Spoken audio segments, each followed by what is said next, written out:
Welcome to the Brothers Sinatra podcast, the only podcast featuring two swinging brothers talking about the amazing digital circus. I'm Jack Sinatra. And I'm Tyler Sinatra. And we're the Brothers Sinatra. And we're very excited to be here today with all of you fine people. And I would just like to say, welcome back, my candy hearts and paper flowers.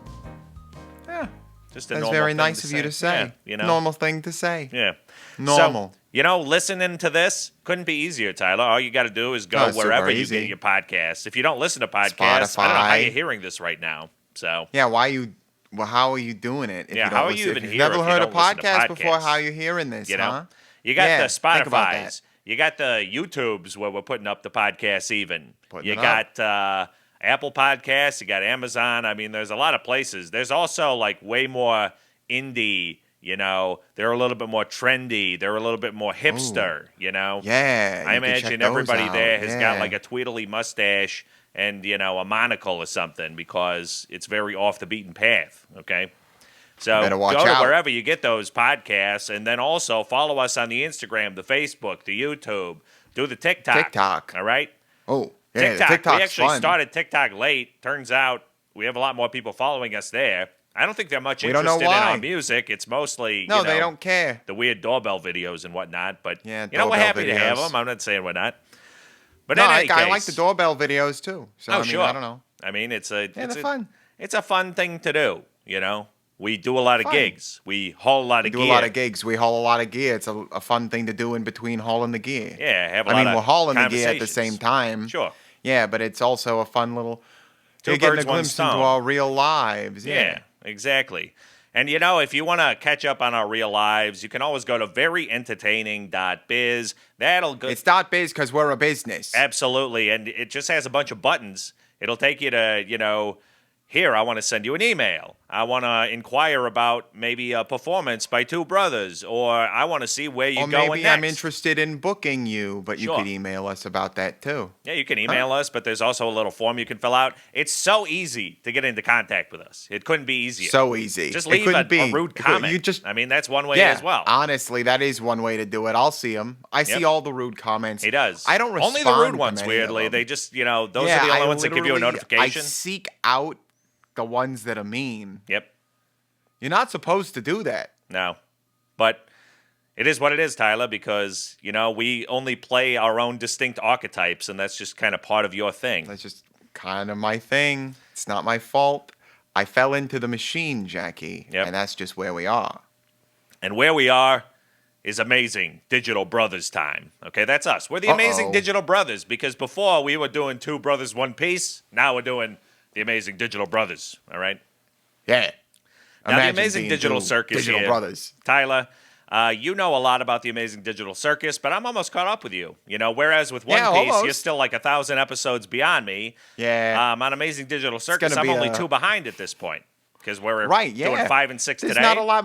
Yeah, it's a good little, Just a couple extra. a well-packaged little season of material for you, Yeah. Jackie. Make it easy to catch up. One season, 3 years to create the season. I don't know if you can really call it a one season if it takes you 3 years. I kind of call BS on that, but I'll allow it, I suppose. I'm allowing it. Why not just call, I don't know. It's like you could just call it a series, Yeah. The folks in the UK, the series is the season. Gets even more confusing. I'm very confused about it, Jackie. I know when you I was are. watching Sherlock, I was like, the series finale? Mm. This can't be. Now, are you watching then Sherlock or it's young like- Sherlock? No, Jackie, don't. Because there's this young Sherlock now. I Who's really, don't want to talk about. nipping on the heels of the other Sherlock. I never wanted to see that man, young astrophysicist, as a child. I don't care. Or whatever he was doing. I think he was a detective. Wasn't he? Young Sheldon? Sherlock, Tyler. Young Sherlock. It's a real show. It's not know, like I Young know. Sheldon. It would be funny if it was like Young Sheldon. That's why I'm not going to watch it. Because it's like, I'm just going to be thinking about young Sheldon the whole time. Young Sheldon gets dropped into the streets of South London and has to solve crimes and mysteries. He could do it. It would be so easy. He could, yeah. He's But a that's the genius. problem is the episodes would only be about 5 minutes long. He'd be like, he did it. It's like that kid. He just knows. So we're talking about the Amazing Digital Circus, not young Sheldon, not young Sherlock, not young anything. If only, Jackie. Maybe that'll be, one of the next things we do. Just go hard into young Sheldon. I don't want to An watch episode Young by Sheldon. episode review of young Sheldon. If I'm going to watch Young Sheldon, I'm going to watch it the way God intended, through YouTube Shorts. Over the course of 10 months, just little bits of it, all in a row, but only the parts that are from different episodes and don't really sync up. We'll change our name to the Chuck Lorre cast. It'll be great. I don't want People are that gonna love either. it. Get Charlie Sheen, special guest. All Tiger right, Blood. here we go. Amazing Digital Circus episodes 5 through 6. Gooseworx created it, directed it, wrote it. Glitch Productions, they made all the pictures and did the storyboards and put it all together, made it 3D and such. The cast, It's 3D.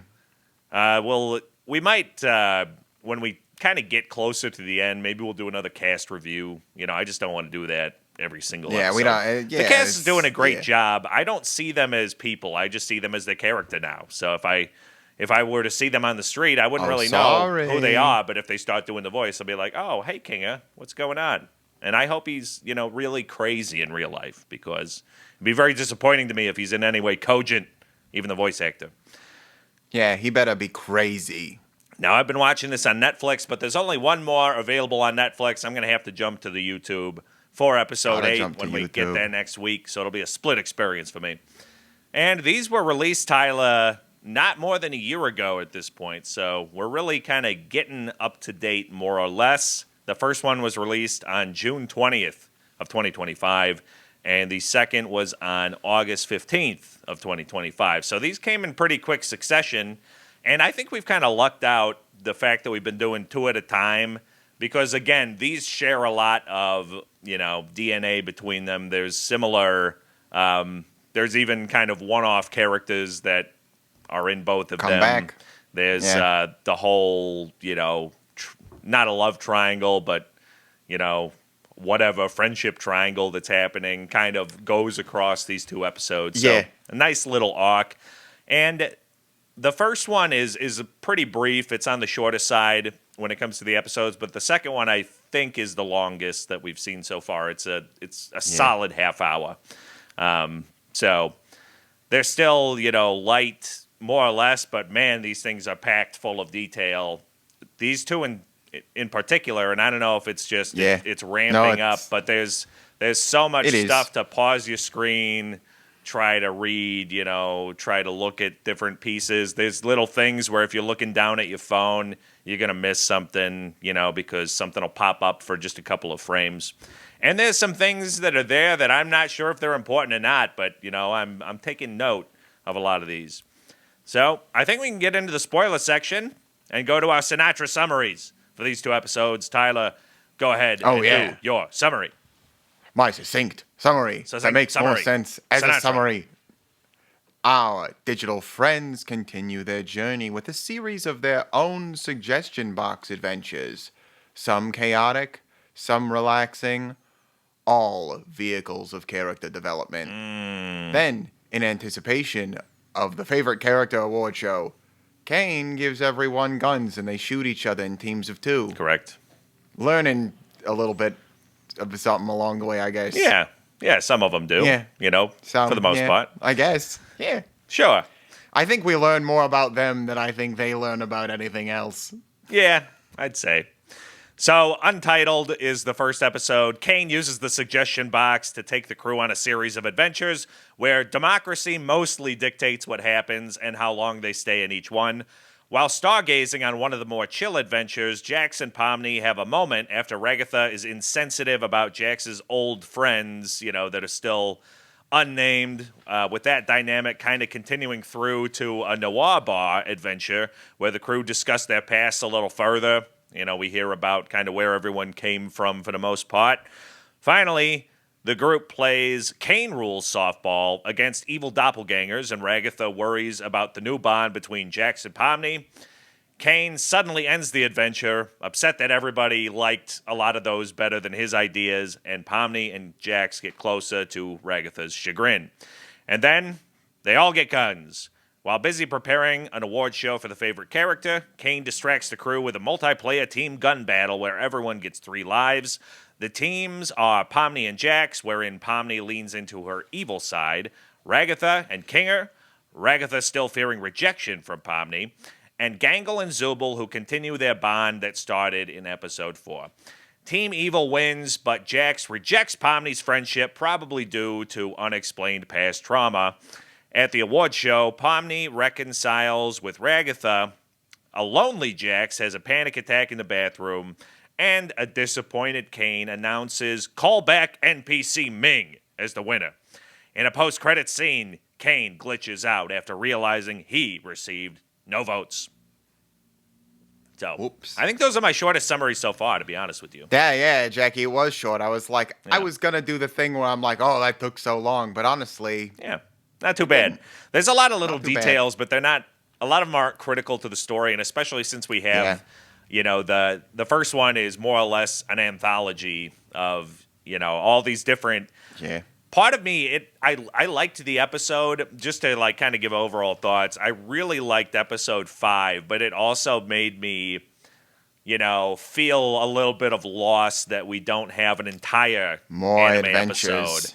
Or an entire, episode of some of those. The Noir Bar, I think, like, you could have done a whole episode, Noir. It's kind of a Sin City where some stuff is colored and that sort of thing.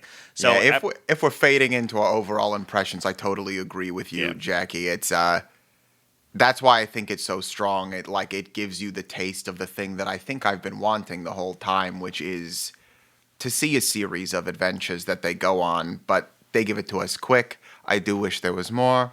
But I do think it was awesome. Oh. I like the different stones, the different styles that they sort of brought with each. The stargazing, the noir bar, all of that, it played on. I think the textures, it was kind of like a well-orchestrated piece of music where it starts out, you got like the safari adventure, you got the President Pomni, they're more or less chaotic. There's a lot of stuff going on. It ends in an explosion. And then all of a sudden we're stargazing. There's that kind of moment where the texture, gets a little bit more calm. Shifts. And then Kane can't take it. He takes it to that intermission that's just bonkers. And then right on the heels of that, we're in the Noir Bar where we get, extra kind of character development. And then softball. I mean, there's just a lot of fun in the final softball. Oh, the softball, yeah. We love softball. And we love Kane rules. And this isn't in any of my things that I listed specifically, so I will just mention that I loved having evil orbsman instead of an evil Gangle. Yeah, I mean, evil orbs just a great moment. I mean, the evil big tops are one of my best parts. I think, but orbsman specifically. You could also tell that the voice actors had a lot of fun, like deciding, what that would look like. And then, of course, episode 6, we go into the everybody gets guns. It'll be something familiar to everybody who has ever played a shooting video game. There's a lot of carryover concepts. Some interesting Kinger stuff that happens. I think he more or less is in the backseat in episode 5, more of just kind of someone involved in gags. There's still some of that in episode 6, but again, he has a moment in a dark room. We'll kind of get into the specifics of it. And then, obviously, most of what occurs across these 2 episodes is all about Pomni and then Jax and Ragatha, kind of Pomni in the middle. They're trying to, basically, Jax is trying to pull her over to the dark side-ish, and Ragatha's on the other side. You learn a little bit about the motivations. I think that leaves it up for interpretation, dark side or whatever, Jackie. I don't want to... Oh, it's not... That's what I said, more or less, because it's not... You get shades of gray, and this is the most that they open up about the potential motivations for Jax. But there's a lot that's still left unsaid. You can kind of... Now, I haven't seen, obviously, 7 and 8, so there's a lot that I'm still inferring based on what they spend time on, one certain frog character who is yet to be named, whose door has an X on it, much like Kaufmo, that appears a couple of times. So, I mean, you can kind of see where it's going with regards to what occurred with Jax. And I think it's great that they seeded that early on, because I remember seeing that door, I think, in episode 1. So it's good to see and that there they're are still multiple going. doors that have X's on them. Yeah. And I remember you mentioning it, and I had to, like, not say anything because and I can't say anything now because you say unnamed, but the fandom knows what the name of the character is. Yeah. But I don't want to say it to you yet because, of course, it'll be fun for you to find out on your own. Yep. All right, well, let's get to nothing but the best. And let's start with number 5, Tyler. Jackie, I got to tell you, I got a couple short ones and then, like, a few very long ones. I like it. Number 5, voting to make Jax vegan is both funny and one of the first, like, front-facing, like, showings that Kane has been lying to you. Yep. He said, like, the stupid sauce you can get away with. You know what I mean? It's not Kane directly. It is a thing that happens. It is a status effect. It raised questions, can make the and we even talked about that last week. Right, but we talked about it.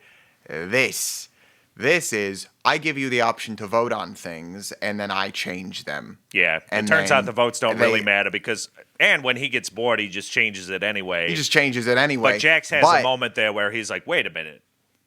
You know, I thought he... Yeah. And he doesn't really complete the thought. He couldn't change our minds. Yeah, he's like, I thought he couldn't have control of our minds.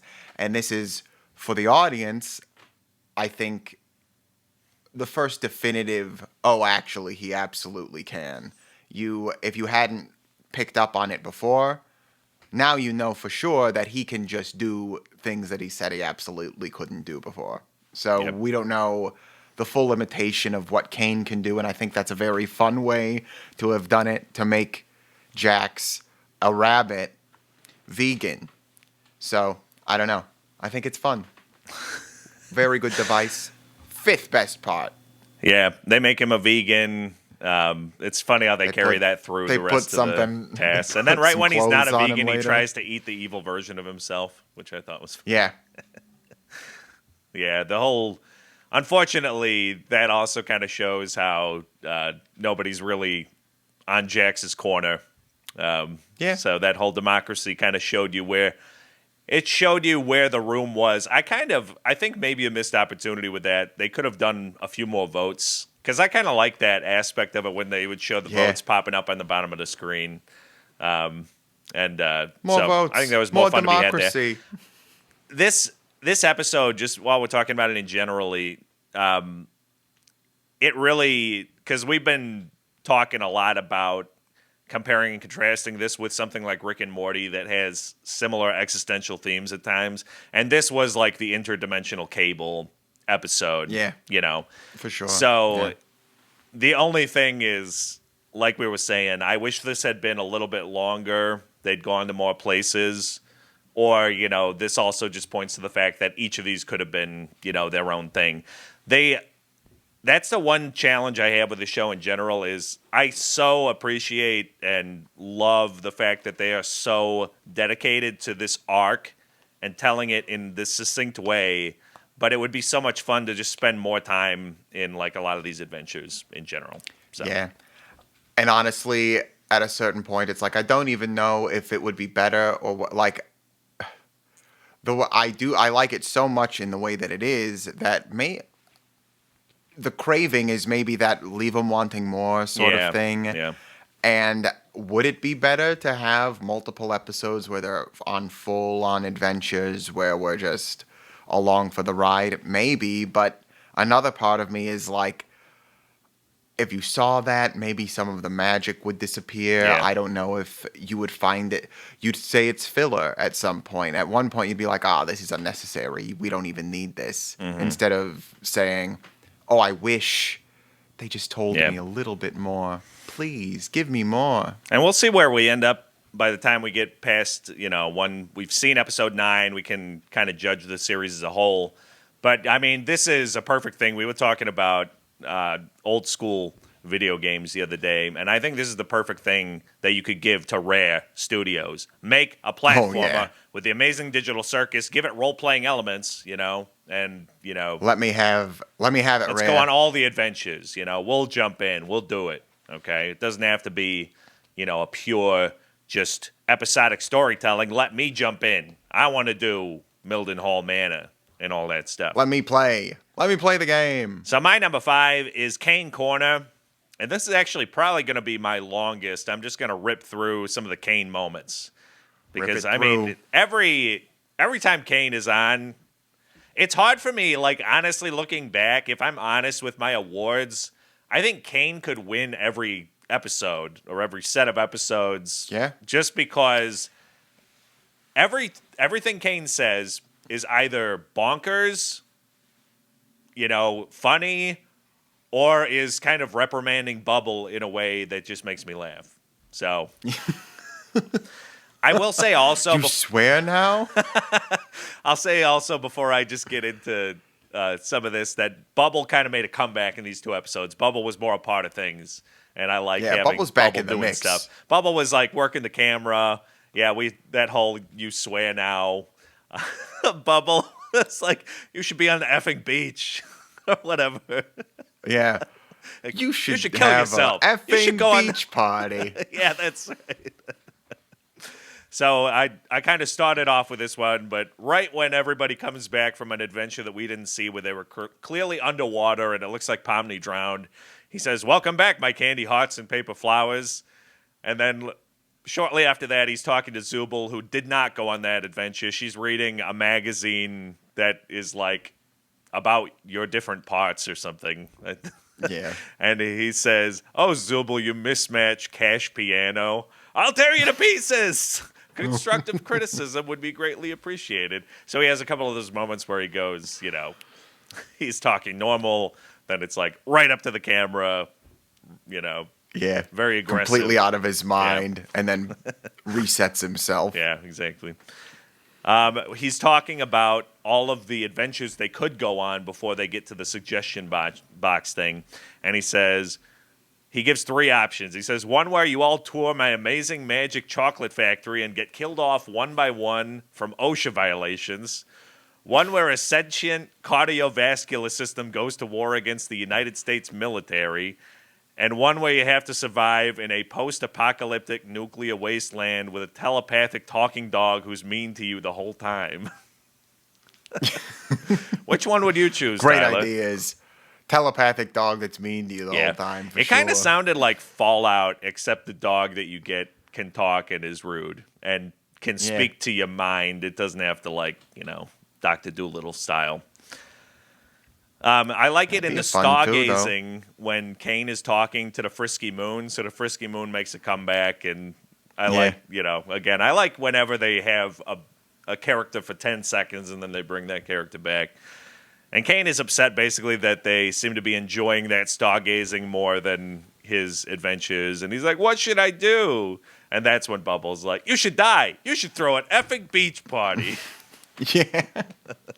Right away, she completely changes. It's like, "You should die," and then without missing a single second, almost cuts off into the beach party. Yeah. When in the next episode, Kane announces a new team adventure. He gives them 5.7 minutes, and he says he was inspired by their bat-ball game and wants to create a new sport. And so he's got, I think he calls it the Kane Leagues. And then these are the different events that he comes up with. Oh, God. I was going to list these, but I was like, this is too many. The 400-meter vertical skedaddle, bisection boogie egg ball, lateral hijinks, orange sport. That's my favorite, I think, orange sport. Orange sport. Because in the picture, there's just an orange in the middle, and there's a couple guys guarding the orange.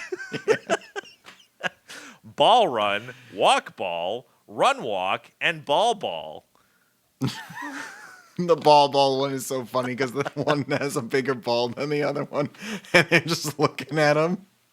I love that each one gets its own little diagram. That was just great from a visual aspect.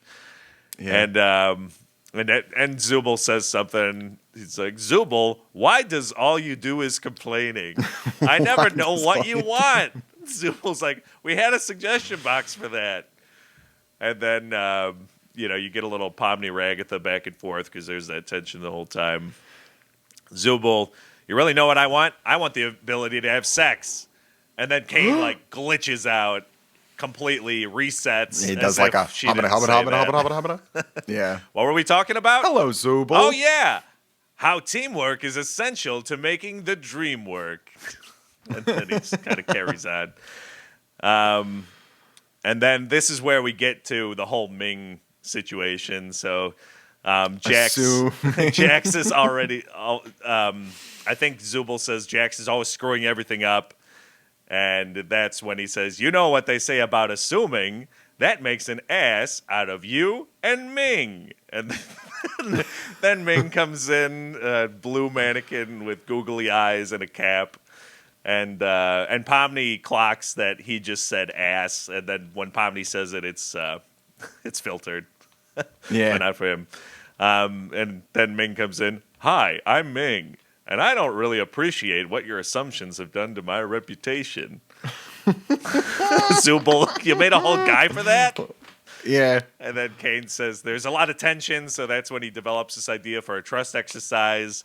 He offers this two-way convoluted trust exercise with a loaded gun in a private soundproof room where character A walks in, unloads the gun, comes out, and then gives it to character B, who's supposed to shoot themselves in the head, but it should be empty. Or they can also shoot character A. And then basically Jax, he gives the pistol. Jax is like, I wasn't listening at all. He kind of incepts the instructions, and he's like, oh, okay. And then immediately shoots Ragatha in the head. And that's kind of what sets off. Kane's like, okay, I don't care. It doesn't matter anymore. Just shoot each other. Yeah. So then they go off in the Battle Royale. And then, of course, at the very end, the whole favorite character award situation. Pretty short, but he is very sure that he wins. And then, of course, we know Ming wins. And then at the very end... wins. Is this the first post-credits score? Or post-credits scene that we've had? Because I was reading a summary of it, and it had this thing about Kane glitching out, having received no votes. And when I was watching it the first time, Netflix obviously doesn't care about post credits, so it'll just go to the next episode anyway. Next episode. But I stopped watching, and next episode. And so luckily, having seen that other summary, I went in and watched the whole thing. So yeah, that was Kane Corner. Any other Kane moments?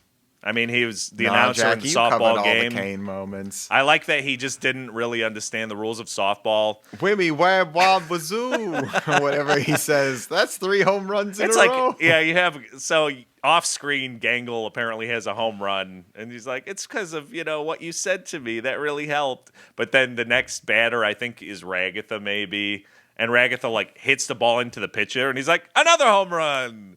And then they get 3 home runs, which appear to happen randomly. And then it's 3-57, and the 3 wins because they got 3 home runs in a row. Yeah, in a row. Is 57 an important number? Because the reason I ask is because I think in the fast food, on the menu, there was an item that was 57.57. And then it was 3-57. So I'm not sure if that's popped up anywhere else, or if somebody has a thing with 57. It's been mentioned. I don't know. And honestly, it's one of those things where maybe. I don't know. I really don't know. There are people who think it means something. Yeah. Yeah. All right. But, nothing for sure yet. Number 4. Could be. Number 4. Gangle's Tommy gun moment. Compounded by the fact that I talked about the mask the other week, how I never really considered it. She got the plastic one, and I thought about all these different implications of medication, all of these things, and she gives the happy mask to Zubul, and it's having not thought about the mask in anything like profound in any way first watch, second time I'm like, oh, she's trusting her happiness with another person. Yeah. After like literally pretty much hiding it away or having it break almost immediately. Then when she gets to the moment where she actually gets the Tommy gun, she's like, all I want, my goal for this game is to like be like have maniacal laughter and be happy while I'm shooting a Tommy gun like crazy. And it's like, hey, that's okay, we can do that. And when she gets to the point, she does exactly that. She shoots the gun, but then they fall and the mask doesn't break even though she drops it. And normally, like every time it hits anything, it breaks. Yeah. But she's fine. She gets back up. She's about to shoot Pomni. Pomni is Han. She shoots first. And there's a single hole, but when she falls over, it breaks, and she's smiling underneath. Mm-hmm. I think it's a perfect Gangle sequence to follow up the Gangle. Like, I wish it were closer to her episode, because it's such a great use of the mask, a cool little sequence. It's visually very nice, because then the tunnels, and then she shoots around, they fall, all that stuff happens. Oh, it's just so fun. And the implication is nice with her and Zubul, her giving a little bit of trust to another character, and telling you a little bit about how she feels about Jax too a little later in the episode and stuff like that. And it's good Gangle moments, specifically the Tommy gun stuff I really liked. Yeah.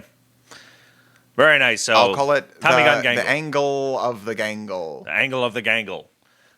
Yeah. My number 4 is Ming and Disappearing Guy.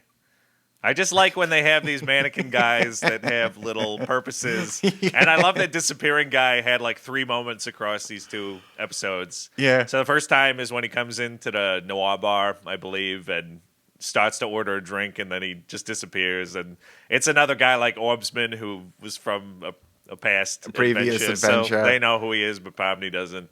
And then he sings the national anthem at the at the softball game. Oh, say. And he's gone. And then, of course, when Jax has a panic attack in the bathroom at the awards show, he comes out of the stall. and it sounds like he's about to say, sup. Or like, he's like, sup. I thought he was going to say, like, sorry or something. But yeah. I don't know. Like yeah, exactly. It's any like, so. And he's just a red mannequin with a hat. With like a... Yeah, with a cowboy hat. So that is... Yeah, and I already talked about Ming. You know, when he comes up, he's just because of that whole assuming thing. And then at the very end... the award show. The award show. He ends up winning because Kane misreads. He's like, oh, I thought it said me. It says Ming. And then Ming comes out, and he's like, that assumption really made us both look foolish. And they're both just like standing on stage. Well, the Kane's googly eyes on. I think it's just so funny. And they decided to put a baseball hat on him. Baseball cap. And I just love how the voice actor, you know, is just kind of this deadpan lower guy voice, just like very matter of fact. He's only there like those 2 times, and everything he says revolves around assumptions. So I enjoyed Ming. I enjoyed Disappearing Guy, and shout outs to I think if you go back and kind of peek through the softball crowd, there's a bunch of little Easter eggs in there, including a centipede. Like a realistic-looking centipede. I'm just kind of surprised Ragatha didn't have a moment with that. She has one where there's the applause happening, and she looks over, and then she just goes, oh, and she falls over. Yeah, I must not have seen just that. It's a small, yeah. That's what I mean. There's a million of those little things. Oh, yeah. It's that like are very easy to miss. So intentional. There's so many things that, you should watch it on slow motion if you want to catch everything. Number 3, Jackie. Yeah. Are we on number 3? Yeah. The evil big tops, Jackie. The evil big tops. Did you write all of them down? I love how when they... I didn't... I mean, like, it's evil Pomni, evil Rat... I could probably remember evil, off the evil, but then evil Kinger, Orbsman, but it's like... Kinger is dictator. Coach dictator. coach dictator, and it's like so funny, and they all have like little lines to introduce themselves. Can't say it. It's like sup effers. Yeah. And when she starts, right off the bat. So funny. Right off the bat. And I love that Jax is like really into Evil Pomni. Yeah, and then it's like not what I find funny about them being evil, or like the evil versions, it's like they're not evil, they're like the mirror version. So Jax is like very meek and pink and like, I just hope we all win, guys. And Ragatha is like a comic book villain. She's like, she's like a semi-British. She rolls all of her R's. And so, oh my God, absolutely. And Zubul is, instead of being like, is just Bazubul, like, completely unserious. Like Zubul's like for want of a better term, the straight man, like in the show. She's like, I don't want to do this. I don't want to do the adventures. I'm not interested in any of this. I just want to be normal. Can we just please be normal? For like, I'm a goofy, multi-purpose, like different people. Can we just be normal? I just want things to be normal. And then Bazubul is like, basically scanning over her intro. Yeah. And I love when they lose the ball, and the solution is that Kinger throws one of Zubul's eyes in, and instead of using it for the game, she just puts it on her head. She just puts it on her ear. Joke's on you, I've already forgotten what we're talking about. It's like the baseball stuff is just so funny. And and Evil Orbsman actually says a word. It's like, he's talking for sure. He's like, I forget what he says. And he's just red. Like, there's, if you watch it with the subtitles, he has subtitles. He definitely says something. I should have wrote down what he said, but again, the Evil Orbsman instead of Gangle, and then Gangle being immediately like, why didn't I get an evil version? Yeah. I think it's because how would you... She's like happy and sad. I think it would be like a really like a crazy... I don't know. I don't even know how you would try to do that as... Lower mask camp. Yeah, I mean... Right, like, but... I think it was just a lot funnier to put in the Evil Orbsman. Yeah, the Orbsman. I like that call. I just love that Orbsman shows up, and we still don't really know... what he's all about. What adventure did Orbsman come from? You know, were there other Orbsmen? I want the Orbsman. Was there like a adventure. Squaresman? Like, and I want to know why Jax doesn't like him. I hate that guy. And then, obviously, evil Jax is nice, and Jax gets put in a maid outfit during the game. Yeah. Okay. That's your three. The evil. Goofy. That's three. Big tops. The big tops. My number 3 is the Daisy Bell song. So this is really funny. The first time I watched it, they seed it early on saying that when Zubul is in a room, Kane will just sit outside singing the Daisy Bell song. And then, of course, Zubul hides in her room during the gunfight, and Pomni and Jax at that point sing Daisy Bell in harmony. And this is a real song, if people didn't know. And it's, them using the public domain to its greatest, to great effect. And I did not know, I've heard of the song. I'm aware of the song Bicycle Built for Two. I had no idea that this was that song. So until they get to that part in the song about the bicycle built for two, that was like, oh, okay. But yeah, it's from 1892. It's a really old song. And there's also another implication. Very cool. It's the first song that a computer was able to sing. Oh, really? Okay. Yeah. Yeah, I didn't know that. So, it's by a British songwriter, Henry Daker or Dacker.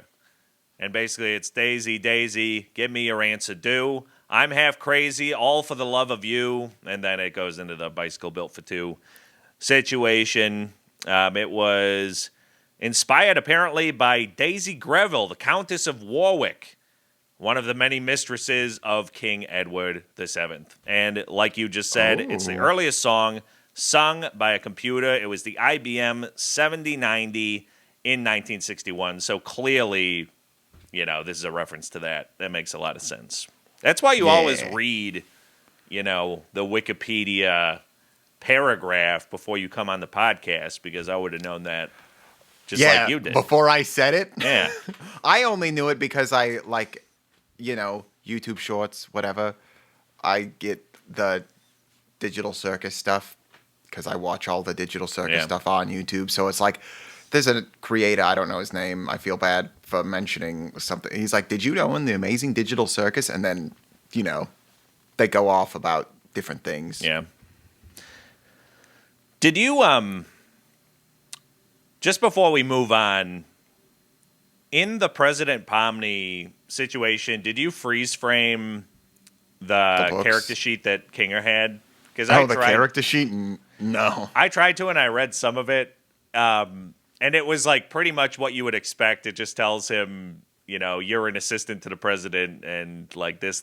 But then at the very bottom, it has something that's like trademarked. And because Netflix has the bar, when you pause, it was in the way of whatever happened. So I never read the bottom of that, but I'm pretty sure it mentions the fact that baby headlight exists. And it was like just very specific to the exact situation that they were in, like right then. But I just want to point that out because none of my other stuff talks about that episode even. I thought that was really goofy. That whole, they have the Australian terrorist and then the New Zealand terrorist. New Zealand terrorist. I don't know what New Zealanders threaten people with. And then, Kinger pulls her under the desk, and there's the weird baby headlight for no reason. All right, number 2. I like the baby headlight. My number 2, you had Kane's Corner. I'm calling this Kinger's Corner Cob Blitz. Oh. I like it. I got a lot. Is that a real drink, the Corn Cob Blitz? I had never heard of it before, Jackie. It is now. It's real now, and it's real to me. This is just... I think Kinga is probably he's one of my favorite characters. He might be my favorite character. And I think just like he went through these last 2 episodes, I think he has a series of like incredible moments, but like great bits, great lines. Hey, Zubul, can you help me count my eggs before they hatch? Yeah. And then later they both have the eggs like in the background. Yeah. We all got briefed on our characters. I'm your assistant. I personally go with the blue. Blue is my favorite color. It is closest to black. So isn't black your favorite color? No, there's no black wire. Then why don't you help yourself to a sandwich? Yeah. That's like, what? During the stargazing. In the intermission... everybody gets splattered by like either a cake or they get crushed by a bowling ball, and he's like, nope, I carry the bowling ball. He's a badass. Yeah. Oh, I said a swear word. Jackie. I've said ass already. I think that's okay. Ass is okay. We're allowed to say ass. Just not like over and over. Right. The titular, give me a corn cob blitz. Yeah. This is... Which seems to unlock team. One of Jax's fears. Yeah. All right, team. I don't know who is going on, or what is going on, or when is going on, but I know where is going on. And it's out on that field. So let's break some tailbones, team. And then later, he's like... what about where is going on? Like he's referencing his joke earlier. He's like, come on, remember? What about where is going on? That was good. And then Dictator is just like cursing and really angry. Yeah. And then when Jax goes in like his back to being regular, he's non-vegan again, and he starts to chew on his other self. He's like, why is going on?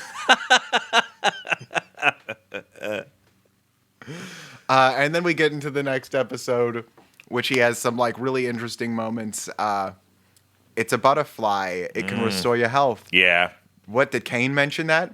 No, I just made it up. As if, Yeah. like, of course. Yeah, of course I just made it up. That is, idiot. I mean, yeah. What a moment to just throw in there. And then, of course, he doesn't use it, for the rest of ever again. Yeah. And do you think that in the intermission in the last episode, maybe that, is a tie-in, the fact that he's holding it up, and he's the only one? Could be. He kind of has some weird Jedi powers in this amazing digital circus. He definitely has. He has hidden knowledge, I would say. Why he's going on? Okay. He also was a software developer or computer science or whatever, so he's got coding skills. I'm right behind you, aren't I? Yeah, that was great. I'm like, this is the best. They're walking in the hallway, and it's like they're passing pictures, and then all of a sudden, with Kinger's the guns, just like standing there. It's like standing in a doorway. And they're like literally talking about going to find Kinger, and he's like, I'm right behind you, aren't I? And then they're in the dark. He's showing his aptitude again. He's like for some reason, like really good at all the tasks that they do, like inconceivably. There's no way this crazy, but he's like, in the flashes of the gunfire in the dark room, he's like dodging and dipping and diving and ducking and dodging. And then he's like, I hope you guys are ready for my ricochet super move. It's like a real anime moment from Kinger. Yeah.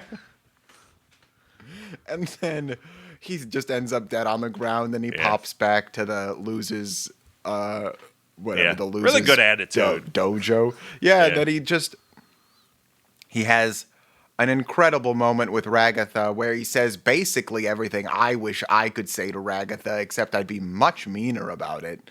And he says something very nice, whereas there are always ways to show you care without ruining yourself over it. And then I just think that's a very poignant little piece of advice for kind of everybody, the viewer included. And then everything to wind up with. How do you deal with all of this? King of Ragatha's asking him, how are you still here after all this time? And he just looks at it and he says, I guess I just have a resilient mind. But then Kane pops in, and if you notice, there's a lot of eye stuff that goes on with Kinger. When he's like sentient, his pupils are a little bit bigger, and then when Kane pops in, he like snaps to like being crazy again. And I think it's sort of, I don't know if that's intentional or maybe I'm reading too much into the eyes, but I thought that was an interesting little tidbit to be like the final Kinger button on everything. It's like, I have a resilient mind. Oh. Yeah. Uh-oh. Then better you have go back Bubble. into my shell. Bubble was filming the whole thing, and she's like, the whole time. The committee's going to love that. Yeah.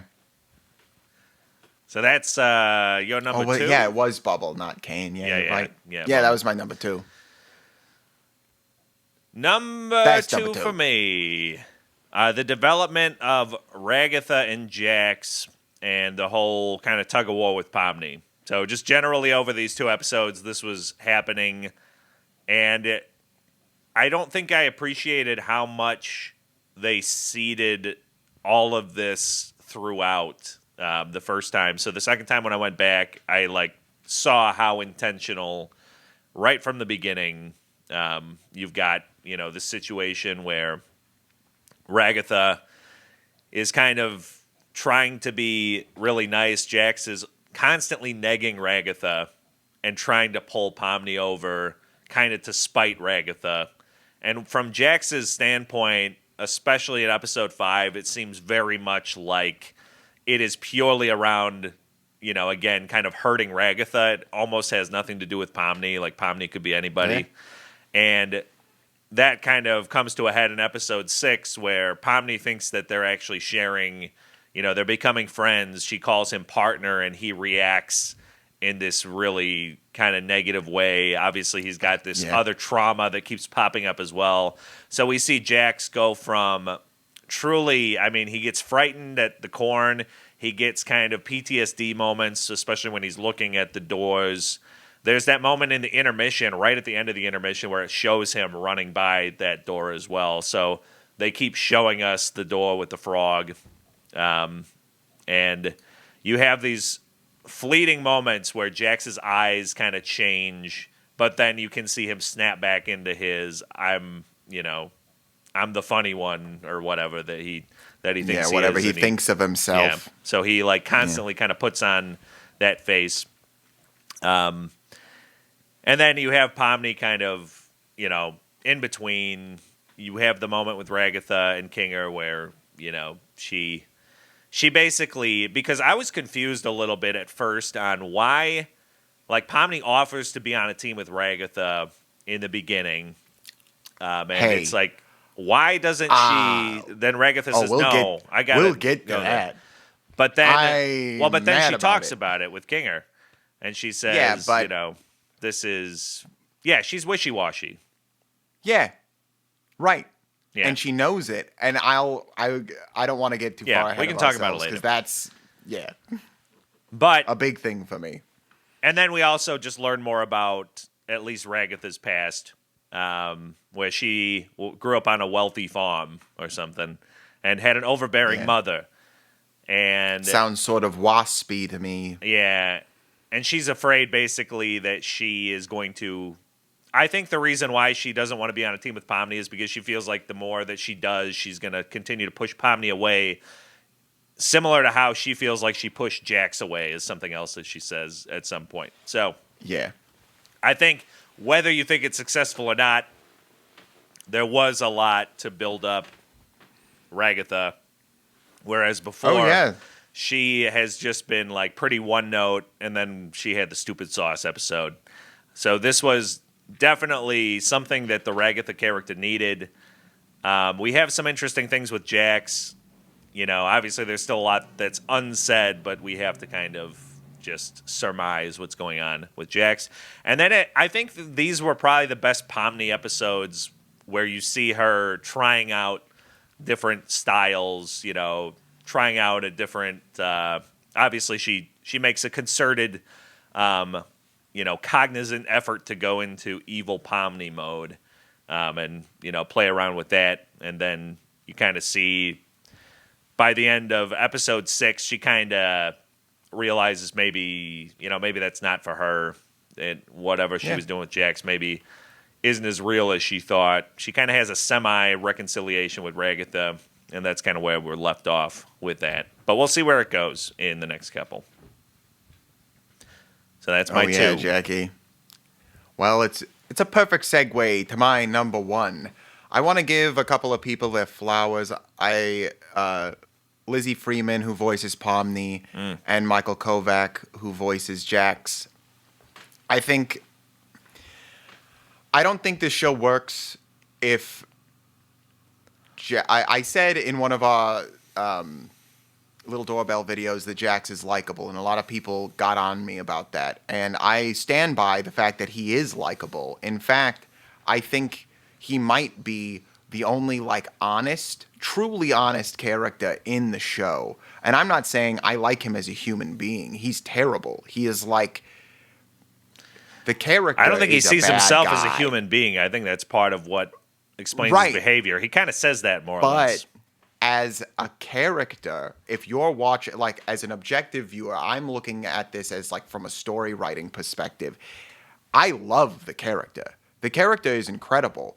And he is on this journey right now, whether we know it or not, or like whether Pomni knows it, Ragatha knows it. He's on his own little mental journey. And there's the last scene in the gun episode where Pomni and him have the confrontation about being partners. This is the first time he gets vulnerable to a point where I think he can't control it, or at least, living in their world for a moment. And I think it really shows you the reason why you would side with Jax. And this is not going to sound like it, but I suppose this is the part where one of us betrays the other. And then he says, no, I get it, just shoot me. Let's just get it over with. The game's over. you're not committing. Every time you say sorry, all this stuff, it's not fun anymore. Just do the thing. We can be done with the adventure. It's over. And then she starts to fist fight him. And she's like, why aren't you fighting me back? It's after, like, I'm not friends. I'm not partners, right? And then there's just this incredible, I guess I'll call it a monologue. It's not really. There's stuff that's happening. But she says right before this, too, have you ever thought that this is what makes people abstract in the first place? And then he's like, I'd probably move on and forget about you because, and then they start to fight. Because I didn't fight back, that means I secretly care about you. I'm just a misunderstood little chicken fetus in an egg that needs to be cracked open. Well, I'm not. I don't care about you or anyone else in the circus in the slightest. End of story. You are my playthings, and I get joy out of making you suffer. I'm the one who causes pain for fun. If I led you on, it was just to make this part hurt more. There's nothing more to me, so please just stop looking. First of all, before I get into like what I think about the context of the line, incredible delivery. And the lines don't work if Pomni isn't with him giving just as much back. So Lizzie Freeman, Michael Kovac, just an incredible performance. It does make you feel something. I am incredibly intrigued by this line. All of them are human. They know they're human. He is gone. He's out of it. Like, I don't know if because we're not to the last episode. I don't even know what Jax's final form is, as it were. But what I will say is, I don't know if he believes himself when he's saying this. I don't know if this is a defense mechanism. We can interpret it any way we want. But ultimately, what he's decided for himself is he's chosen his role, and he's going to play his role because he thinks that is what's going to get him through whatever we're doing. Yeah. And you can fault him for that. You can say, that he's wrong, but ultimately, he's giving you a way out. And I want to get more into it later because I'm going to get into demerits, but I think that Pomni and Jax, their dynamic, and both Lizzie Freeman and Michael Kovac, their performances in these last two episodes, both with like Jax getting flustered over differing things, the vegan stuff, all of that, culminating in that final scene, it really works. And it really shows human flaw for both of them. She falls into his sort of, his way of doing things, thinking that may work. Us as the viewer are like, probably not a great choice. Yeah.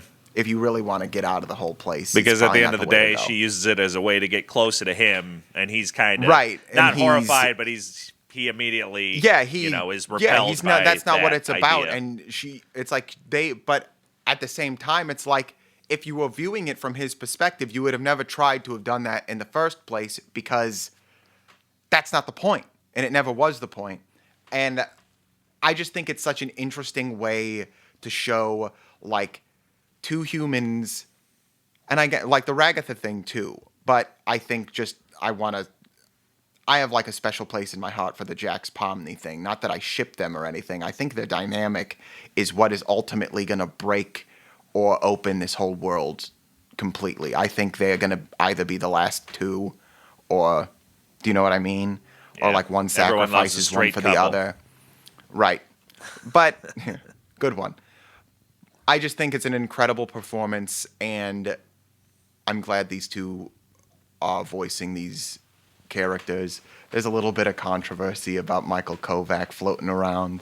Oh, really? The internet right now, and I think it's silly.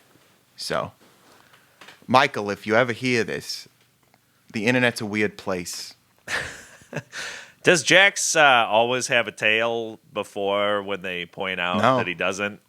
Because like after that, it really was something, because he does at times. There's a tail. Yeah, he has a tail. It's just something I never thought about, and then I was like, now I got to go back and rewatch everything and see. I honestly, Jackie, we're going to talk after the podcast because I don't want, like, once you watch the next episode, I want to talk to you about Jax a little bit more. Okay. That's fair. My number one is really just the whole conceit of the gun battle and really pulling us back into kind of video game corner. You know, it was just right when this happened, and all of a sudden they just get a pile of guns. It's something that we all understand. They each get 3 lives. You know, we know that this is going to be fun right away.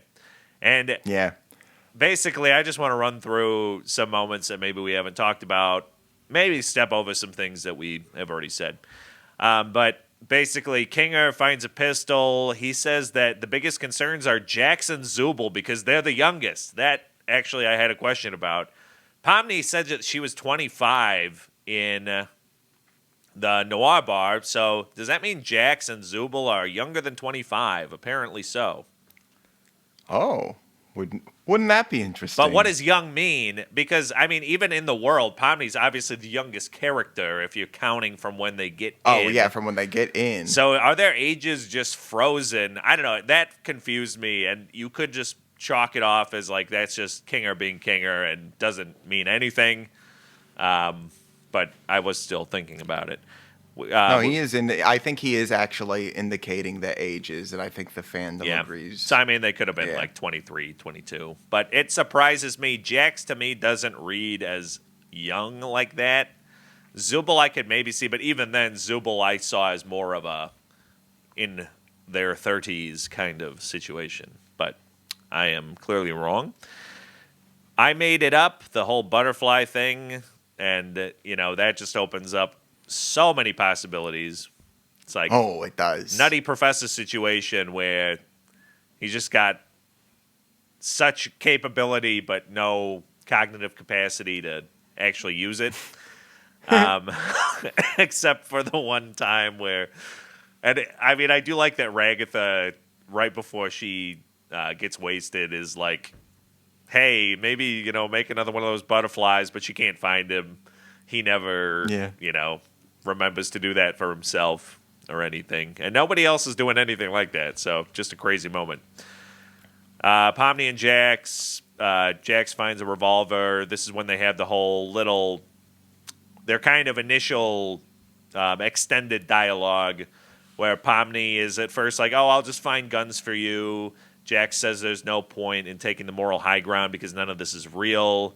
He gives a lot of his kind of manifesto on the state of, what matters and all of that. Yeah. And he says there's no point in holding on to your former self. He uses Ragatha as an example there. He's like, don't be like her. Basically, be like me. And then Pomni's like, we're still people, though, right? And then Jack says, no, we're all archetypes. He calls himself the funny one. Ragatha's the cheerful one. Gangle's the sad one. Kinger's the crazy one. Zubul's the grumpy one. And Pomni is the only one who hasn't figured that out yet. And then Jack says at least he's the one that chooses his archetype. No one chooses it for him. And he says, I know you hate it here. Everyone does. But the silver lining is you can pretty much do whatever you want.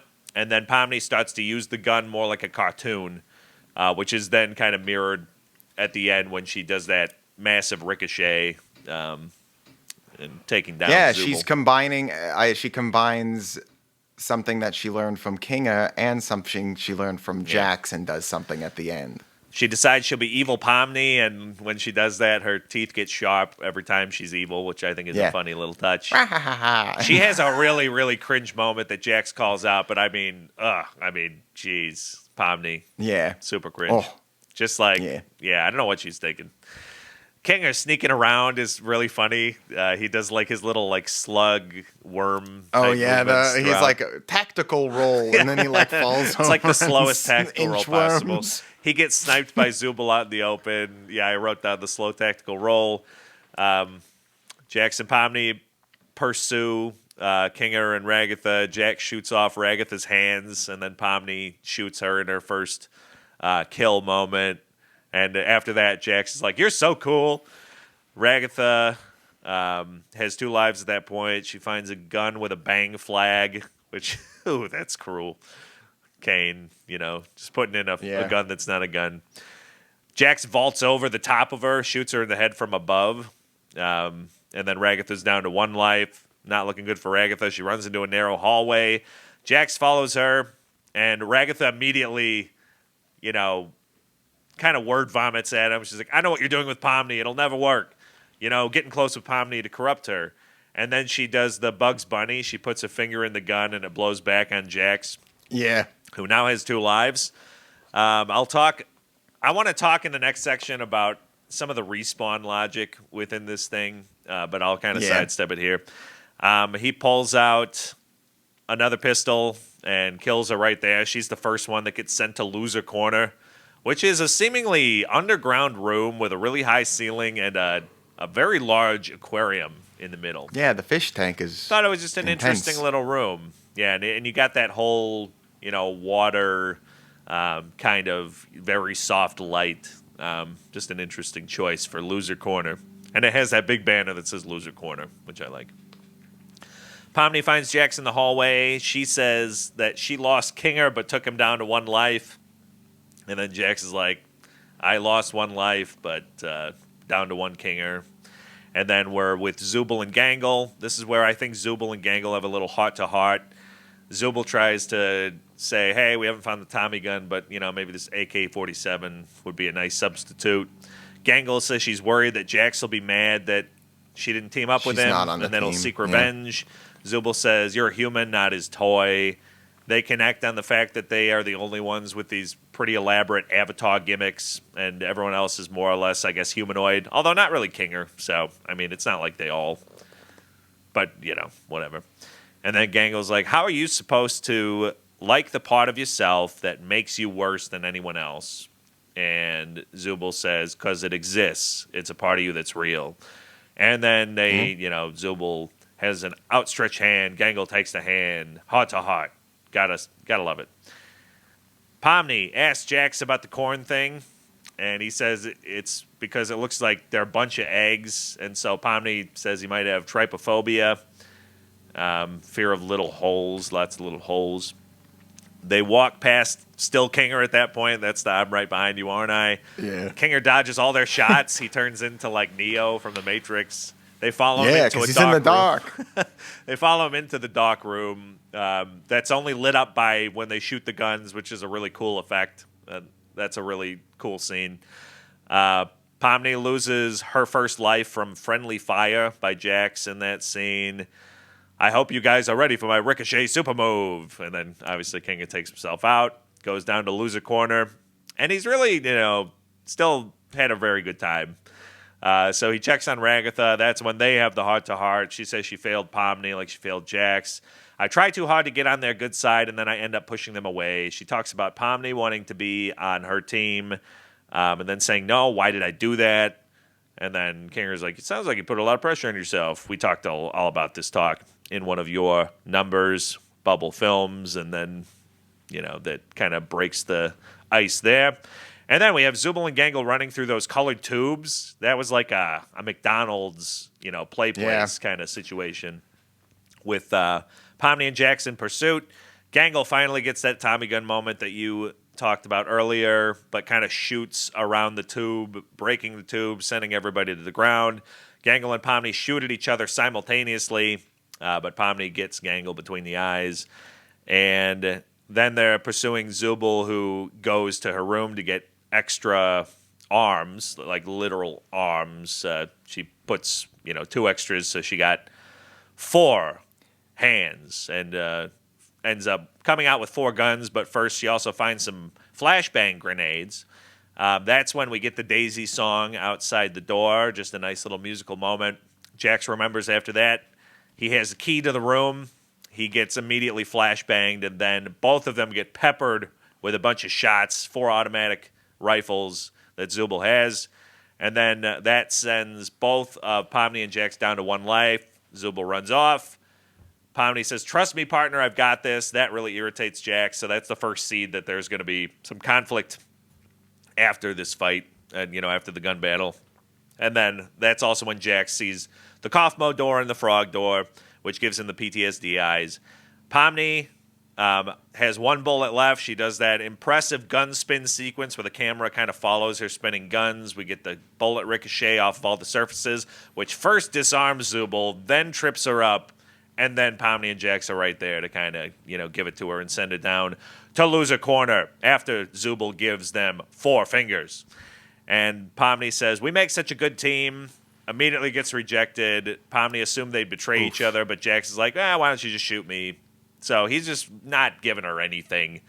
And he says she sounds like Ragatha, which since he's been negging Ragatha the entire time is pretty insulting. And he says, we were never friends.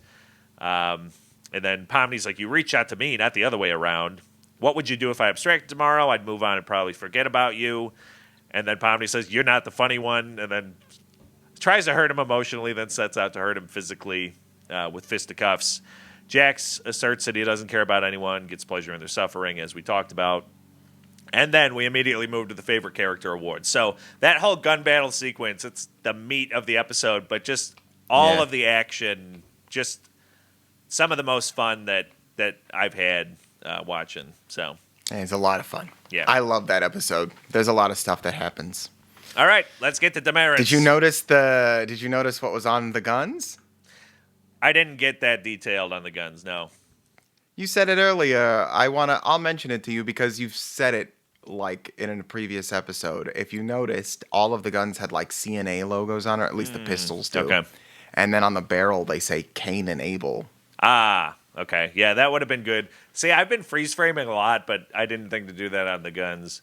And then also another CNA reference was when Cain was kind of on the beach up in the air, and he's looking at the photos, and you see the CNA workstation. Right, yeah. So they're kind of seeding it's still more of there. That. All right, Demerits. Number 5. Number 5, sort of trivial. Again, I got like a couple short ones me too. And a couple long ones. This one's short. Why does Jax care what he's wearing at all? You know what I mean? It's like he is when they put him in the maid outfit, why isn't he just... I was confused. Like, I get it, like, as a person, like, I don't want to be... But, like, it also made me think maybe he thinks that he's being watched by other people more than just the people who are involved. Yeah. Do you know what I mean? It struck me as really bizarre as well. That he can dish it out, it's like, but he why can't do take you it. Care? Right, and but also even more than that, it's like you can't take it, but it's like also, it's just clothes. The vegan thing would have bothered me like more. Yeah. Do you know what I mean? It's like you put something physical on my body. The other one, you changed my mind. Yeah. Like you physically, like something in my brain, you were able to manipulate. I would have been. He freaked out more about I just thought it was weird. Demerit. Yeah, it is weird. And it's a Bugs Bunny classic. Bugs Bunny was constantly in women's clothing. So if you're, going to be a major animated rabbit, and Bugs was not that hot. big of a deal. Bugs was hot. Yeah. That was also one of mine that I had. To be honest with you, my demerits, there's not a lot of meaning in the numbers that I gave them. So I'll just call that my number 5. It was actually a little bit higher in my list, but I had that exact thing. He was way too upset over the maid uniform. Way too upset over it. There's no reason. We'll call that my number 5, and let's move on to your number 4. I complain about them like not talking to each other all the time. How is the noir bar scene the first time any of them have been like, this is what my life was like? Do you know what I mean? It's like, guys, I don't know. Like, we've talked about how we don't know how long it's been. In the next episode, we get a little bit of a sense of time, or like how long certain characters have been around. But even in the time that we have been given, just with the characters we have now, I don't give them a pass on, you haven't sat down together yet? You haven't just been like, all I remember about my last life was that I used to be a dog walker. Not that anybody said that, but like, how have we not had this conversation yet? Yeah. And it's weird that nobody remembers their name, but they remember their occupation and like their past hopes and dreams. I don't know. I will suspend my disbelief for that. I will not suspend my disbelief for the fact that they just haven't like talked. They just haven't sat down and been like, but maybe you should tell me about yourself. Come on. Yeah.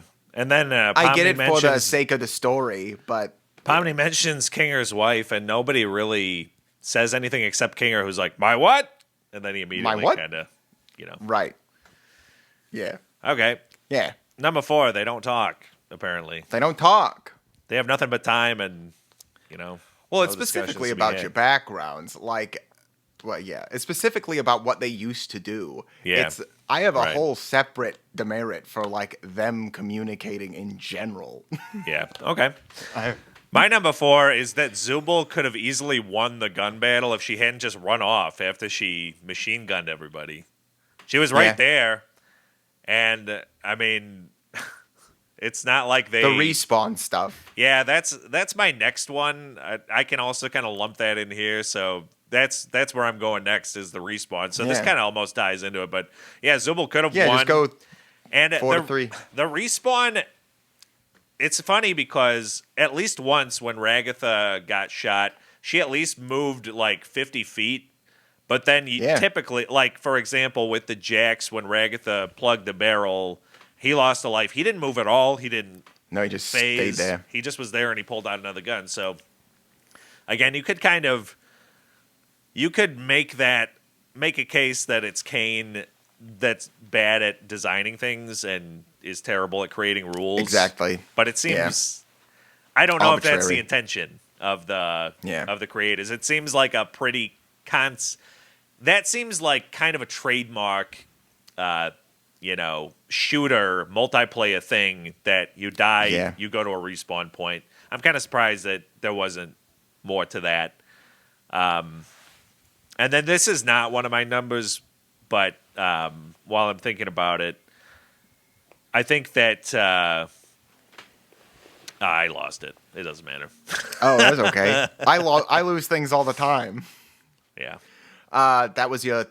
That was your 4. Was my 4, and then I kind of already dipped into my 3. So go ahead with your 3. This is like a general note. Jax is right about the circus. Maybe not his archetype, like where he places himself, but it is all fake. And unless they are actively working to find a way out, they should just play the games. Yeah. And I don't want to be we've seen Kane do crack and have things happen. He can do whatever he wants. You don't even know what he can do yet. As characters in this thing, you should just be playing. Realistically, every game is made to be played different ways through multiple playthroughs. There are only so many times that you're going to go through the game and play pacifist mode. And for somebody who may have played this game a lot, you're dealing with somebody. Imagine if somebody's trying to 100% a game. You're going to fault them for doing the evil side quests that you have to do to finish the game. And morally, because we are real people in this thing, sort of reprehensible to be the evil one.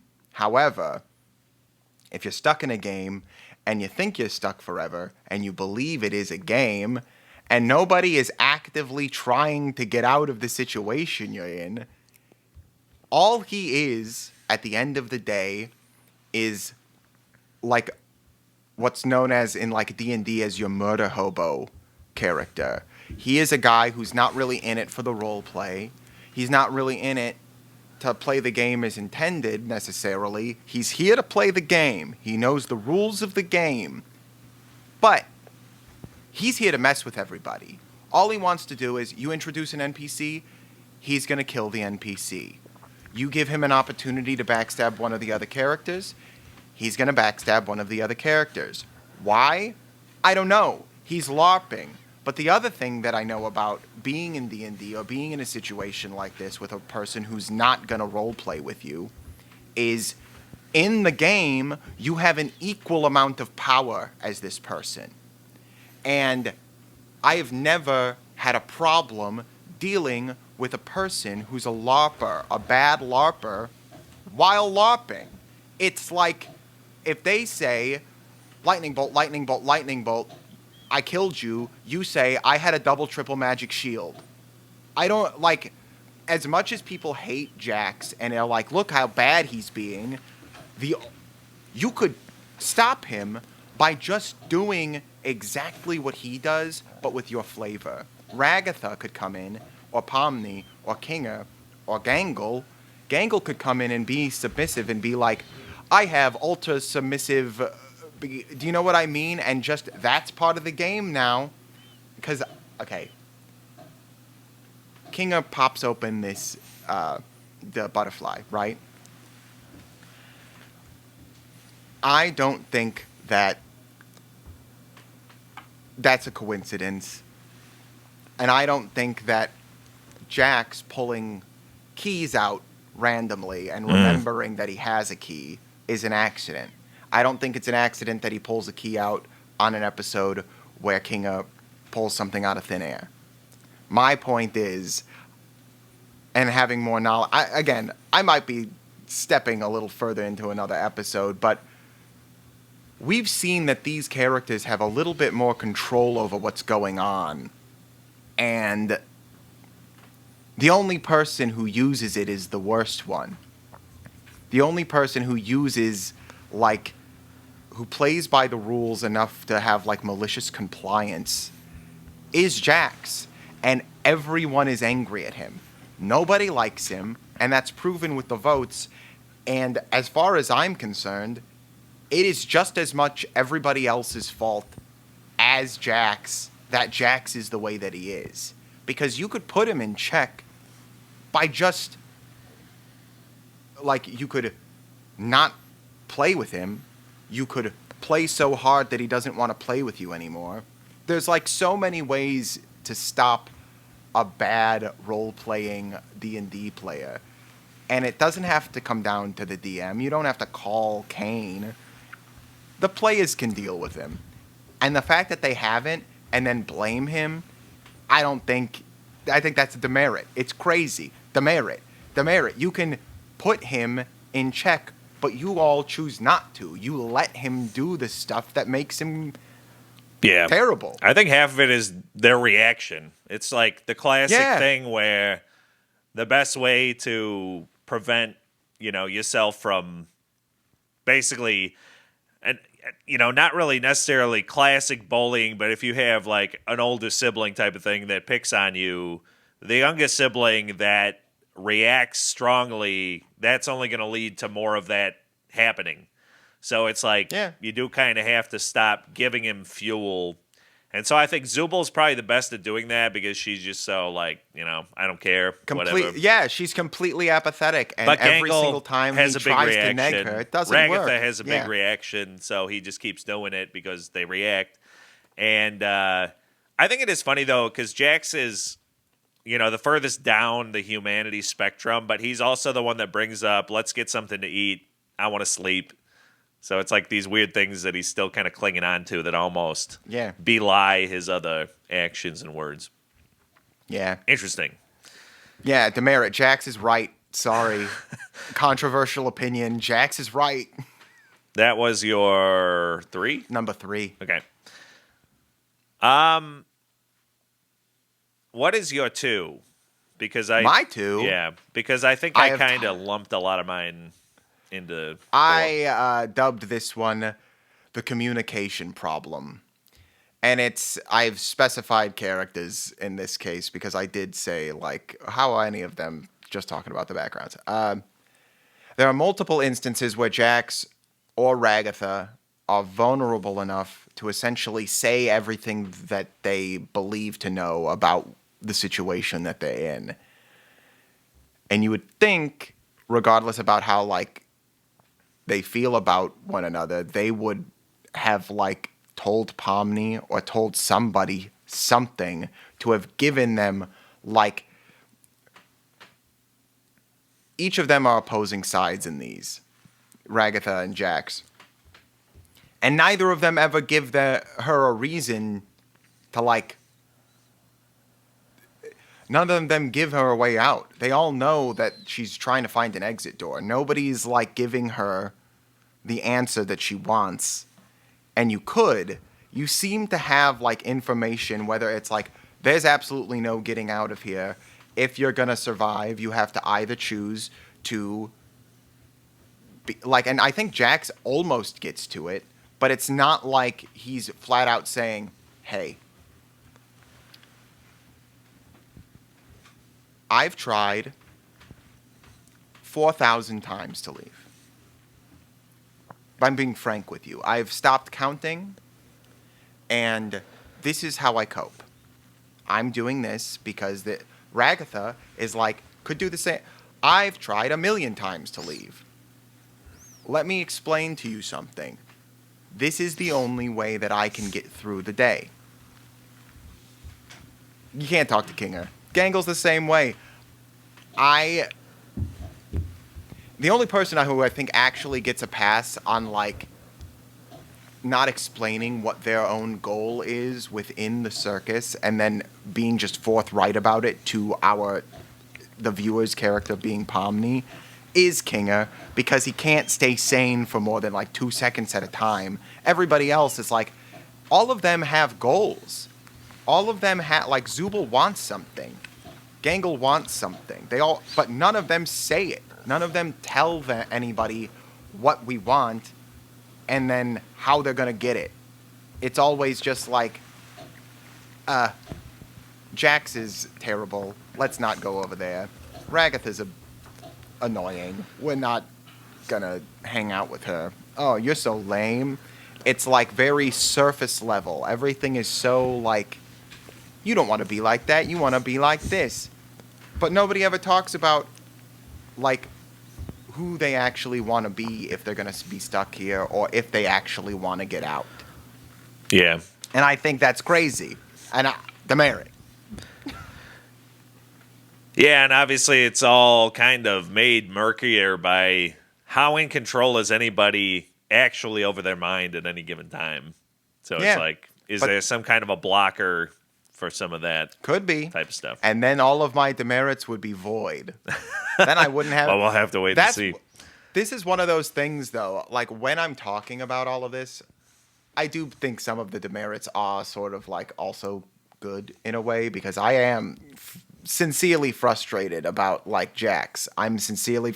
My number one, I'll give you a preview, is Ragatha. But that's not the point. I'm frustrated. And that's probably a good thing. It just shows that the writing's good enough for me to actually put stakes and like emotion into. So, you know. My number two is actually, it was originally a different number, and I kind of just skipped past it. So here it is at number 2, and it's very simple. They had both versions of Favorite, and I didn't like it. They had the Australian, UK version with the U in it, you know, the English-speaking world apart from the United States, and then all of a sudden in the big text that was like the big bold text when Kane was announcing it, only there was it Favorite without a U. So, you know, it's just like, choose one. You know? I don't like that. All of the characters, none of the characters sound obviously, I mean, definitely not Australian, definitely not UK, definitely... There are moments where I think that I hear some Canadianness in some of the voice actors, but yeah, I just thought, I wasn't sure how intentional that was, or if it was like we had a graphic design team from the US and then also in Australia and you know, but yeah, that's it. That was originally my number 5. Yeah, I mean, I actually agree with you. That's how I felt about the fractal thing. Yeah. I was like, how can you say the word fractal and then not give me a fractal? Anyway. So my number one. Your number one. Yeah. I already said it's Ragatha, but specifically, Ragatha is both self-aware of why she's bad at getting people to like her, but also doing the same thing over and over and over again, knowing that that's the thing that pushes people away. Yeah. And it's like, from the constant apologizing to holding back, like, the info that I talked about before. Like, she obviously knows something that she hasn't said to Pomni, or she's, like, holding something back. There's information she has. And, like, we talked about this too, refusing to be on Pomni's team. It's like... Yeah, it was a weird, like, intentional choice that you could tell she wasn't, like, completely...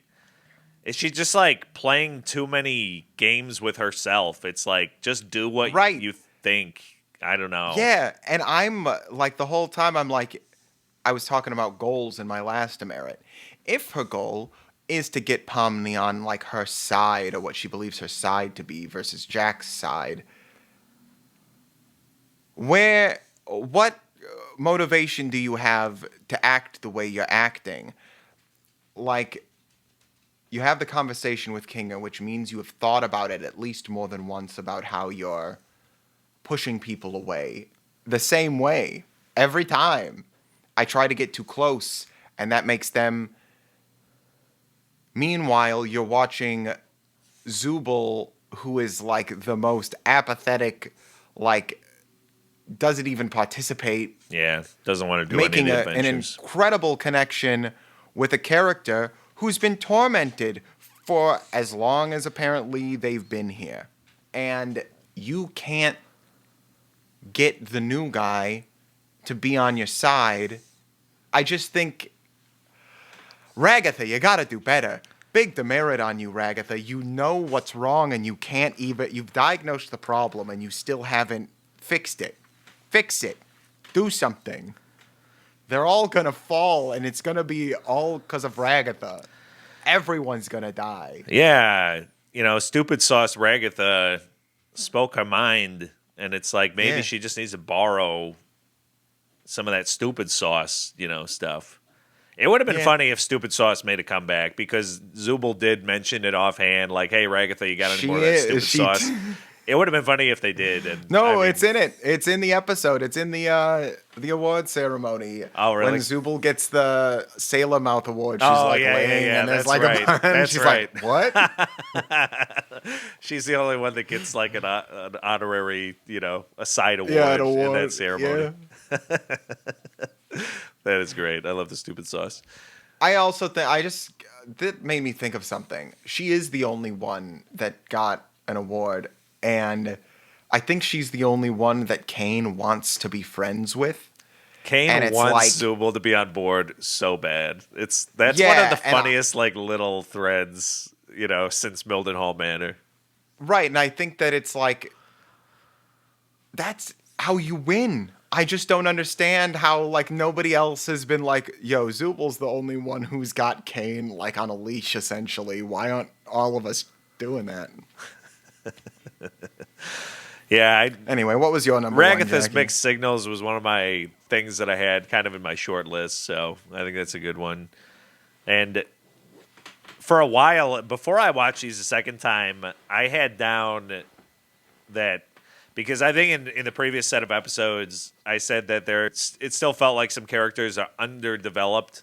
And I don't know if you could say that Ragatha is underdeveloped at this point, but she's still you don't really understand all the time where she's coming from. And I'm hoping that we get Ragatha to kind of push through and just be, a little bit more, learning something going forward. But my number one was originally Jax being upset about the maid uniform, but I mean, it doesn't make sense. I switched it. So my number one now, which was my number two, is really simple. And you said some compelling things about this character in the positive section, and I think there are a lot of positives to take. But broadly speaking, Gangle is just really annoying to me. So yeah. That's my number one. Is Gangle is just annoying. Gangle is annoying. It's like if Gangle was in my actual crew, it'd be like, will you stop just crying and being so sad all the time? Get up and let's do something. Stop whining at me. I think Zubul, really is taking one for the team. I don't understand what Zubul gets out of that relationship right now. I think Gangle had a moment where she briefly came out of it. She had that moment of self-awareness. I would love to see a Gangle that isn't just so mopey and sad, and that just, again, almost similar in a parallel way to what we're talking about with Ragatha. I would just love to see this character go to a different place. I don't want to have Gangle every single episode I get the comedy and tragedy mask, but like I want to see Gangle just be a little bit more. I don't want to say normal, but just do something that isn't constantly all the way on this end of the spectrum. That's like, oh, everybody is just gonna be mad at me, and I don't want to be. It's like we get it. I'm glad we get that it, you're sad. Yeah. So Gangle is annoying. That's my number one. Demerit number one is we get it, you're sad. The other, let me just see here. One of the things I wrote down in my honorables was just the range in 5. We talked about this. It also shows what we won't ever get a fully fledged version of. So it was like both good and bad. Bittersweet symphony. I also had, and I might have mentioned this before, but Kinger had a lot of stuff where he's just kind of a gag. And also, I don't think it's very consistent when he gets lucid in darker spaces, because when he was in that pitch black room where he did the ricochet, wouldn't you think that his lucidity would have activated in there? Yeah. I don't know. But I think it was worth it for the shoot-off. Yeah, I'm not saying, like, I think it was definitely, from a visual perspective, and it's like, whatever. You're right, it is, I do think it's inconsistent, and they do have another... It doesn't really explain it more, but in the next episode, they do another Kinga in the Dark thing. Okay, that's it for me. So, you want to go to awards? It's time for awards, Jackie. All right. Strangers in the Night Award for the best cameo, feature, or minor character. Tyler. So, I have a runner-up. Oh. I don't normally put a runner-up. You don't normally do this. The Moon. The Moon's a runner-up cameo. The Frisky Moon. The Frisky Moon. I like it. You know, I think Kane is a well-designed character, too. That's all I'll say. Anyway, but my number one Strangers in the Night Award has to be Disappearing Guy. Disappearing Guy is, I think, one of my what a funny gag, and just like, I don't know. I think him being cut off in the middle of every single sentence and just disappearing. What a silly. I don't know how in the writer's room they came up with it, but I'm glad they kept it in, because it's just like, why would you even... He doesn't even say anything, really. He just walks on and goes away. Good. Funny. I love it. Disappearing Guy. Cameo. He was one of my nominees. I had 2 nominees for this award, so I'll go with my other guy. The one it's Ming, baby. Of course it's Ming. You got to give it to Ming. Just the stupidest joke. And I love that Zubul immediately says, like, you created this guy just for this. just for this? Yeah. So, yeah, it's Ming for me. He's got 2 moments, and both of them have to do with making assumptions. And he's a goofy-looking guy. I love how his googly eyes, like, wiggle around when he's talking. And he's got no mouth. Assuming you won the award made us both look foolish. All right, the Me and My Shadow Award for the best pair or group. I think the best pair. I'm not going to put a little fighting triangle of sides in here. I think I've been saving it for today. It's Gangle and Zubul. Interesting. Gangle and Zubul. I think they are a good pair. I think you're right, Zubul doesn't get nearly as much out of the relationship as Gangle does. However, they are the closest things to being actually friends in the show. And it's Ragatha, Jax obviously do not like each other. Ragatha wants Pomni to like her. Pomni has not been there long enough to be friends with really anybody. Kinga's too, like, out of it to... Everyone's like, yeah, Kinga's my friend, but Kinga's like... He's like a work friend. He's like somebody like you work with, and you're like, that guy's okay. I'll talk to him when I'm at work. Mm-hmm. But I'm not going to hang out with him outside of work. That's what's... Like, Gangle and Zubul are hanging out after the adventures. Yeah, they're an item. They're drawing art. Yeah. They're like anime and tattoos. They're bringing out the best in each other, I guess. Yeah. At least one of them is. It's the best pair for now. All right. For me, I went with Pomni and Jax. just because that was the focus of a lot of the material. It's like Jax was kind of, or I'm sorry, Pomni.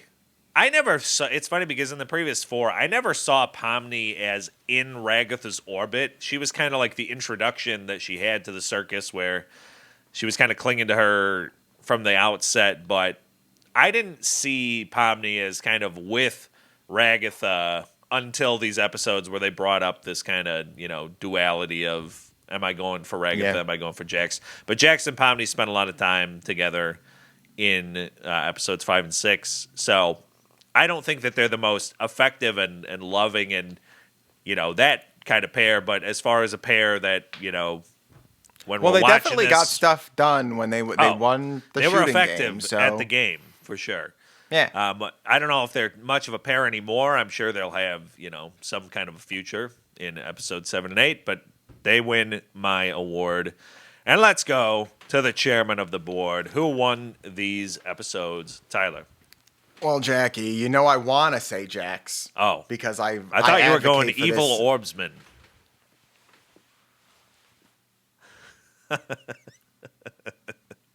Well, after counting all of the votes, I've realized, Jackie,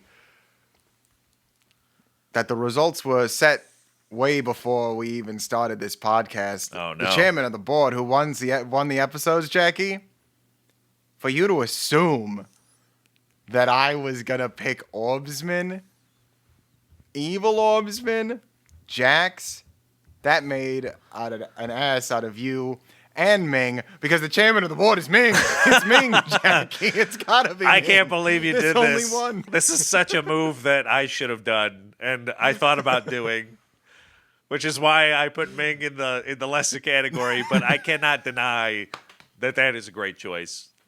Ming is the chairman. He literally won the episode where they had an award show, so it's hard not right. to. So how do you pick anybody else? He won. Well, the problem is he wasn't in one of the episodes. I guess that's something I could say. Yeah, who cares? I've talked to you in the past weeks that some of these characters, even though they're very important, it's like really hard to award them things. So I've kind of gone overboard this week. I gave the Me and My Shadow award to Pomni and Jax. I'm giving my chairman of the board award, and it's mostly because I just appreciate the contribution to the show. I'm giving it to Pomni this week. Pomni did a lot more, stuff in these 2 episodes. I can't believe you gave something to Pomni. He never gives anything to Pomni. Well, I've talked in the past. It's hard to give Pomni awards because she's just kind of the POV character, and in the past weeks, we've been with Pomni a lot, but she's kind of just been in a investigative or like I'm learning about this world mode. And here she has a little bit more to do from a character perspective and a relationship perspective. So her navigating this thing with Ragatha and with Jax and the whole evil Pomni thing, I think that she did enough to win these episodes, or maybe come a close second to Ming, who might actually be the real chairman of the board. Yeah, no, Ming's the real chairman of the board. I refuse to accept Pomni. Tough one Sorry, for Pomni. Ming came up 20 seconds. Hit us up in the comments. Who's the chairman of the board? Is it Pomni or is it Ming? It's going to be Ming. Like 80-20 at least Ming. Yeah, everyone's going to say Ming. Yeah. All right, what's your current rating now? We're almost there through the episodes that are out. Where are you at with Jackie? The Amazing I gotta Digital tell Circus? you, I've been putting it at 4 pretty much consistently. It's staying at 4. Staying at 4, but for I you. will say it's pushing up to 5, Jackie. These episodes are. It is pushing. I wouldn't give it like a. I said I would round up generally. I think I break the rule just on 4 to 5. It's like you need to break a threshold to be 5. And I do think ultimately that's going to have to do with how they end it. Yep. I think if they land the plane, I think this might be a 5. And that's kind of how like I'm it really at just this depends. Point. The amount of details that are picked up early on that come back. Everything that we say in the demerits are mostly little nitpicks that, like, if we're being honest with ourselves, you could spend so much more time on the positive than the negative with this stuff. Yeah. So for me, negative gets more clicks. I don't know if it's at a 5 currently, but like part of me feels like, maybe the 5 is there for them to lose, and it can only. It's hard to. I think if they, it all has to do with if they land the plane, but like I'm getting vibes that we might be talking about our first perfect 5. Yeah. Well, although, did we give? We might have given Waiting for Government a 5. I don't recall. I think maybe, but for definitely our first animated. Yeah, and our first kind of more contemporary item at least. Yeah. Okay, well next week we're going to look at episodes 7 and 8, which will take us completely up to date with the Amazing Digital Circus, and we'll both be on the same page as far as, we'll have seen the exact same amount of material, which is a place where we haven't been in quite a while with all of our One Piece and then jumping right into the Amazing Digital Circus. So very exciting. I'm ready to keep going and to complete the journey, and then when June comes around, we'll whether we see it in theater or wait 2 weeks for the YouTube, or whether we, go and seek out the spoiler. I hear that there's a leak, Tyler. I did too. Yeah, but I'm not seeking out interested. The leak. I'm not seeking the leak. It's funny. I normally am not interested, and I did end up I shouldn't say this on the podcast because people will get mad at me. Something else leaked very recently about another animated show, Avatar, the story of Aang, the movie. I did see it, and